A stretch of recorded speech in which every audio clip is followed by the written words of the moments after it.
ਅਗਲੀ ਖਬਰ ਦੇ ਵੱਲ ਵਧੀਏ ਸ਼ਰਮਾ ਜੀ, ਤੇ ਗੱਲ ਕਰੀਏ ਪੁਰਾਣੀ ਪੈਨਸ਼ਨ ਸਕੀਮ ਦੀ। ਹਿਮਾਚਲ ਪ੍ਰਦੇਸ਼ ਨੇ ਬਹਾਲ ਕਰਤੀ ਹੈ ਪੁਰਾਣੀ ਪੈਨਸ਼ਨ ਸਕੀਮ, ਪਰ ਪੰਜਾਬ ਦੇ ਜਿਹੜੇ ਮੁਲਾਜ਼ਮ ਹੈ ਉਹਨਾਂ ਦੇ ਹੱਥ ਖਾਲੀ ਨੋਟੀਫਿਕੇਸ਼ਨ ਹੀ ਹੈ ਜੀ। ਪ੍ਰਵੀਨ ਜੀ, ਪੁਰਾਣੀ ਪੈਨਸ਼ਨ ਬਹਾਲੀ ਦਾ ਇੱਕ ਵੱਡਾ ਮੁੱਦਾ ਬਣਦਾ ਜਾ ਰਿਹਾ, ਖਾਸ ਕਰਕੇ ਮਤਲਬ ਜਿਵੇਂ ਵਾਜਪਾਈ ਹੋਰਾਂ ਵੱਲੋਂ ਇਹ ਪਹਿਲ ਕਦਮੀ ਕਰਕੇ ਪੈਨਸ਼ਨਾਂ ਬੰਦ ਕਰ ਦਿੱਤੀਆਂ ਗਈਆਂ, ਪਰ ਆਪਣੀਆਂ ਪੈਨਸ਼ਨਾਂ ਚੱਲਦੀਆਂ, ਚਾਹੇ 4 ਲੱਗਣ ਚਾਹੇ 3 ਮਿਲਣ, ਹੈ ਨਾ। ਹਾਂਜੀ। ਸੋ ਉਸ ਨੂੰ ਲੈ ਕੇ ਰਾਜਨੀਤਿਕ ਲੀਡਰਾਂ ਨੂੰ ਮਤਲਬ ਕਿ ਜਿੰਨੀ ਵਾਰ ਐਮਐਲਏ ਐਮਪੀ ਬਣੇ ਉਨੀ ਵਾਰ ਦੀਆਂ ਪੈਨਸ਼ਨਾਂ, ਜਿੰਨੀ ਵਾਰ ਮੰਤਰੀ ਬਣੇ ਉਨੀ ਵਾਰ ਦੀਆਂ ਪੈਨਸ਼ਨਾਂ, ਉਹ ਹਵਾਲੇ ਨਾਲ ਖੂਬ ਚਰਚਾ ਹੁੰਦੀ ਰਹੀ ਆ।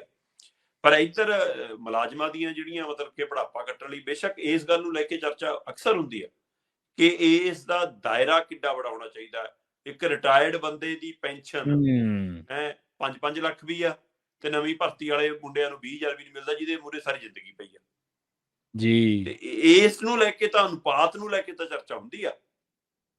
ਪਰ ਜਿਹੜਾ ਸਵਾਲ ਹੈ ਕਿ ਮੁਲਾਜ਼ਮ ਜਿਹੜਾ ਆਪਣੇ 30 ਸਾਲ 35 ਸਾਲ 25 ਸਾਲ 20 ਸਾਲ ਦਿੰਦਾ, ਤੇ ਉਹਦੇ ਬਾਅਦ ਬੁਢਾਪੇ ਦੀ ਜ਼ਿੰਮੇਵਾਰੀ ਕਿਹਦੀ ਆ?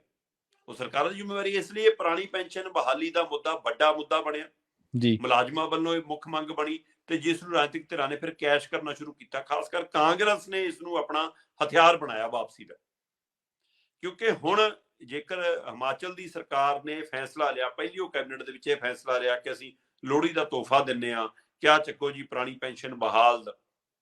ਤੇ ਇਸ ਤਰ੍ਹਾਂ ਪੰਜਾਬ ਦੇ ਵਿੱਚ ਵੀ ਲੋਹੜੀ ਦਾ ਤੋਹਫਾ ਕੱਚੇ ਮੁਲਾਜ਼ਮਾਂ ਨੂੰ ਦੇਣ ਦੀ ਗੱਲ ਮੁੱਖ ਮੰਤਰੀ ਸਾਹਿਬ ਨੇ ਕੱਲ ਮੀਡੀਆ 'ਚ ਸਾਹਮਣੇ ਆ ਕੇ ਉਹ ਆਪਣੇ ਵੈਬ ਪੋਰਟਲ ਤੇ ਪਾ ਦਿੰਦੇ ਨੇ, ਜਾਂ ਖੁਦੇ ਆ ਕੇ ਬੋਲ ਦਿੰਦੇ ਨੇ, ਪੜ੍ਹ ਕੇ ਟੀਵੀ ਉਤੋਂ ਨਾ।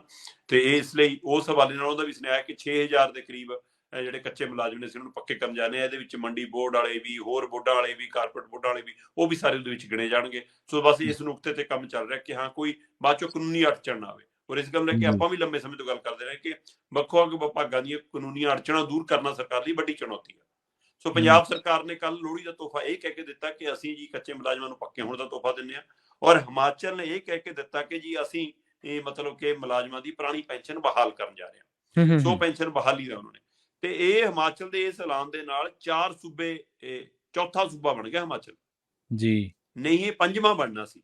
ਚੌਥਾ ਇਸ ਤਰ੍ਹਾਂ ਬਣਿਆ ਕਿ ਇਹਦੇ ਵਿੱਚ ਰਾਜਸਥਾਨ ਤੇ ਛੱਤੀਸਗੜ੍ਹ ਪਹਿਲਾਂ ਤੋਂ ਪੁਰਾਣੀ ਪੈਨਸ਼ਨ ਬਹਾਲ ਹੈ, ਉਹਦੇ 2 ਸੂਬੇ ਉਹ ਨੇ ਜਿੱਥੇ ਕਾਂਗਰਸ ਦੀ ਸਰਕਾਰ ਹੈ। ਤੇ ਇਸੇ ਤਰ੍ਹਾਂ ਮਤਲਬ ਕਿ ਝਾਰਖੰਡ ਦੇ ਵਿੱਚ ਜਿੱਥੇ ਕਾਂਗਰਸ ਗੱਠਜੋੜ ਵਾਲੀ ਸਰਕਾਰ ਹੈ, ਤੀਜਾ ਸੂਬਾ ਝਾਰਖੰਡ ਹੈ, ਤੇ ਚੌਥਾ ਕਾਂਗਰਸ ਦੀ ਸਰਕਾਰ ਵਾਲਾ ਹਿਮਾਚਲ ਬਣ ਗਿਆ। ਸੋ ਹਿਮਾਚਲ ਸਣੇ ਰਾਜਸਥਾਨ, ਝਾਰਖੰਡ ਤੇ ਛੱਤੀਸਗੜ੍ਹ ਵਾਲੀਆਂ ਸਰਕਾਰਾਂ ਨੇ ਇੱਕ ਤਰ੍ਹਾਂ ਨਾਲ ਕਾਂਗਰਸ ਨੇ ਇਸ ਨੂੰ ਆਪਣਾ ਵਾਪਸੀ ਦਾ ਹਥਿਆਰ, ਰਾਜਨੀਤਿਕ ਹਥਿਆਰ ਵੀ ਬਣਾਇਆ। ਉਹਨੂੰ ਸਮਝ ਆਈ ਕਿ ਸਰਕਾਰੀ ਮੁਲਾਜ਼ਮ, ਜੇ ਹੁਣ ਹਿਮਾਚਲ ਦੇ ਵਿੱਚ 1 ਲੱਖ ਸਰਕਾਰੀ ਮੁਲਾਜ਼ਮ ਦੀ ਪੈਨਸ਼ਨ ਬਹਾਲੀ ਆ ਜੀ, ਤਾਂ ਇਹਦਾ ਮਤਲਬ 5 ਲੱਖ ਬੰਦਾ ਉਹਨਾਂ ਨਾਲ ਖੁਸ਼ ਹੁੰਦਾ ਨਾ। ਇੱਕ ਨਾਲ 4 ਮੈਂਬਰ ਤਾਂ ਕਰਦੇ ਹੈਗੇ ਨਾ ਔਸਤ 4, ਬਿਲਕੁਲ 4 ਤਾਂ ਹੈ। ਸੋ ਇਹ 5 ਲੱਖ ਤੱਕ ਸਮਝੋ। ਫਿਰ ਅੱਗੇ ਉਹਦੇ ਨਾਲ ਹੋਰ ਜਿਹੜੀਆਂ ਸਰਕਾਰੀ ਧਿਰਾਂ ਜੁੜੀਆਂ ਨੇ ਉਹਨਾਂ ਨੂੰ ਵੀ ਲੱਗਦਾ ਕਿ ਹਾਂ ਅੱਗੇ ਤੋਂ ਅੱਗੇ ਸਾਡੀ ਵੀ ਰਾਹ ਖੁੱਲਦਾ। ਸੋ ਇਸ ਲਈ ਉੱਥੇ ਕੰਮ ਕਰ ਗਿਆ। ਪਰ ਪੰਜਾਬ ਦੀ ਜੇਕਰ ਮੈਂ ਗੱਲ ਕਰਾਂ ਤਾਂ ਅੱਜ 5ਵਾਂ ਸੂਬਾ ਹੋਣਾ ਸੀ ਹਿਮਾਚਲ। ਇਹਨਾਂ ਜਿਹੜਾ ਆਪਾਂ 3 ਸੂਬਿਆਂ ਦੀ ਗੱਲ ਕੀਤੀ, ਰਾਜਸਥਾਨ, ਛੱਤੀਸਗੜ੍ਹ, ਝਾਰਖੰਡ ਦੀ, ਉਹਦੇ ਵਿੱਚ ਪੰਜਾਬ ਦਾ ਵੀ ਨਾ ਸ਼ਾਮਲ ਹੋਣਾ ਸੀ, ਕਿਉਂਕਿ ਪੰਜਾਬ ਤਾਂ ਬਕਾਇਦਾ ਪੁਰਾਣੀ ਪੈਨਸ਼ਨ ਬਹਾਲੀ ਦਾ ਐਲਾਨ ਇਹ ਨਹੀਂ, ਨੋਟੀਫਿਕੇਸ਼ਨ ਕਰ ਚੁੱਕਿਆ।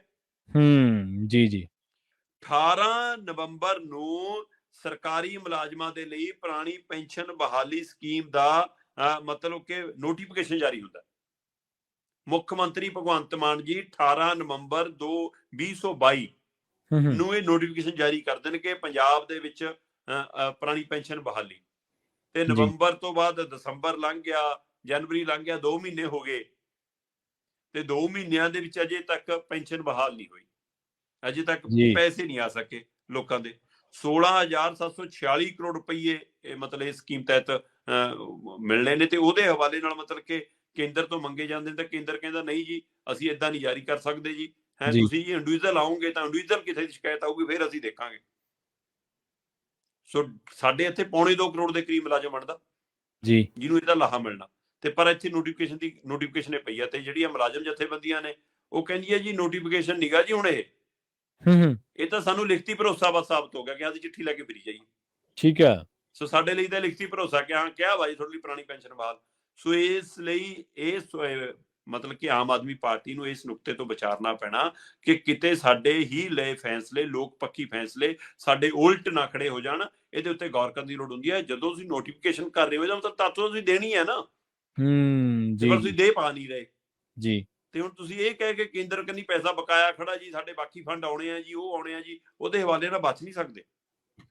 ਸੋ ਇਸ ਲਈ ਇਸ ਪਹਿਲੂ ਦੇ ਉੱਤੇ ਪੰਜਾਬ ਸਰਕਾਰ ਘਿਰਦੀ ਨਜ਼ਰ ਆ ਰਹੀ ਹੈ।